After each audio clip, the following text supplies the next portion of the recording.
You can come with me now.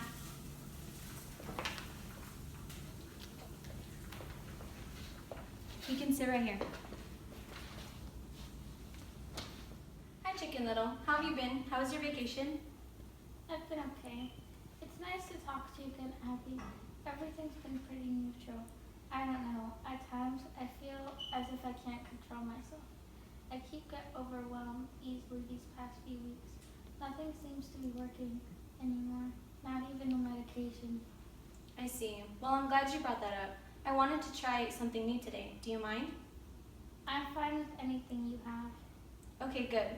Well, first it requires a recap on what happened after that date. I'm aware that we've talked about this a lot, but this will only need a brief summary. No problem. Well, at first, everything was fine. You know, we had a movie, we had town fame, we had everything. Then after a couple of weeks, I became a loner again. Nothing was the same anymore. He went off to live in a different town. Fish was withdrawn from school, and Pig was always with his girlfriend. I played baseball for a while because, you know, it was the only thing I was remotely good at.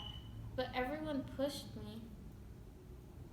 That's all right, Chicken. It's okay. There's no need to get worked up. You're in a safe place now, I promise. I believe you're ready to try the new therapy method. It's called systematic desensitization. I'm going to have you visualize a hierarchy of anxiety-provoking stimuli. Meanwhile, stay as relaxed as possible. Are you ready? Sure. All right, I'm aware of your fear of aliens, so let's begin with that. Number 1, imagine you see an ad about a movie starring aliens. How do you feel? My heart is racing. All right, calm down. Stay focused on your breathing. In and out. Good. Number 2, you are watching the movie about aliens. How do you feel? I'm okay. Good, good. Now number 3, you see an alien from afar. Number 4, the alien greets you. Number 5, the alien shakes your hand. Please stop! It's all right, Chicken. You did outstanding today. I'm very surprised with how far you've come. Because you requested a short session, we can resume this exercise next week, okay? All right, good. Calm down. Breathe. Breathe. Okay, cool.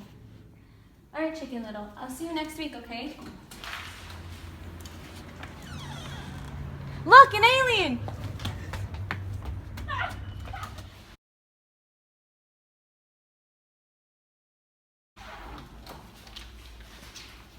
All right, Master Pig, you can come with me now.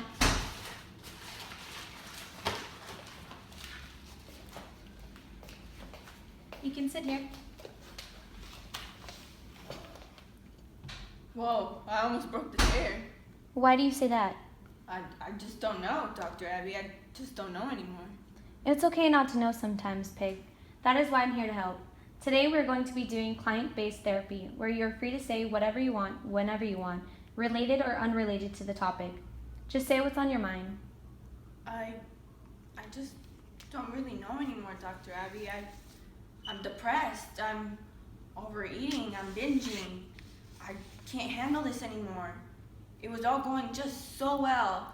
I was a young pig, confident, happy. I had everything.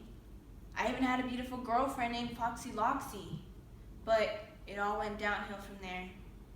It all started when Foxy Loxy were out on a date. It was all going so well until she hit me with it. Those words. You're too fat. It scarred me. She left me and broke up with me. And she left me for another fit man. Now look at me. The only thing that can comfort me is food. But I don't feel well about this, Dr. Abby. What do I do? I think that this is all very normal for someone with your issue. It must be really hard to just stop. It really is. My family, they see me as the beast. I mean best. See? I make too many mistakes, Dr. Abby. Pig, I'm sure you didn't mean best. You said beast for a reason. That is what we call, in the medical field, Freudian slips. They're verbal slips, but they have a somewhat true meaning behind them. Are you sure that was just a mistake? I don't know, Dr. Abby. If I look at it, I never really had a family that was there for me. It was always just the fridge, and that's because it had food. It was only there to comfort me when I was sad or happy, regardless of my emotions. All I really had was a fridge. Do you know what this means, Dr. Abby? Well, there are a lot of obstacles in our life that we all have to jump over. It may feel like you are alone, but you are not. It may feel like there's nothing you can do, but there are a lot of things that you can do. Pig, I would like to see you participate in some group therapy sessions for people with binge eating disorder and depression. They meet every week on Wednesdays at 7. Please give it a go. I'm sure there's a lot of help there, and you get to learn about other coping methods in a safe environment. I'll take a look at it, Dr. Abby. Thank you.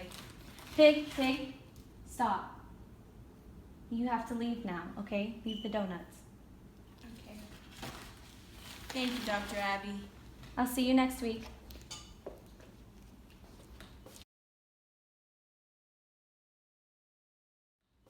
Fish? What are you doing over there? Come over here. There's nothing to be afraid of. I'm just so nervous. I haven't been in one of these for such a while. That's fine. Come take a seat here. Okay, cut. Can we do the free association method, where you let me report whatever thought, memories, and images that come into mind, and then ask more questions? I did this with my last therapist. I like this method a lot. If that is what you'd like, then yes, we can do that. I would first like to ask you, when did your parents first notice that you had autism? Around a year old, my parents noticed that I did not use many gestures, started drifting away from social activity. I was awfully slow and didn't talk much, and at the age of 3, they started to really worry. I was lacking skills that allowed me to walk and have conversations. My parents always wanted me to play basketball, but it was kind of hard for me to keep balance. I was always put in these special classes that would help me speak and write. By the age of 10, I began to get frustrated because they would always treat me as a baby, and I was sick of it. I started to throw fits and become hostile to finally get their attention. I began to hit and throw things when it wouldn't go my way. I was the only one in the small town in Iowa who had the disorder, and people began to ridicule me. I didn't really understand them, but my parents made a big deal out of it and were crying all night. I see. And why is it that you are still aggressive today? I'm still hostile to this day because I still don't understand why I'm such an outcast. Everyone still makes fun of me for not being able to speak well or even move as well as them. I now see why my parents saw me as an outsider.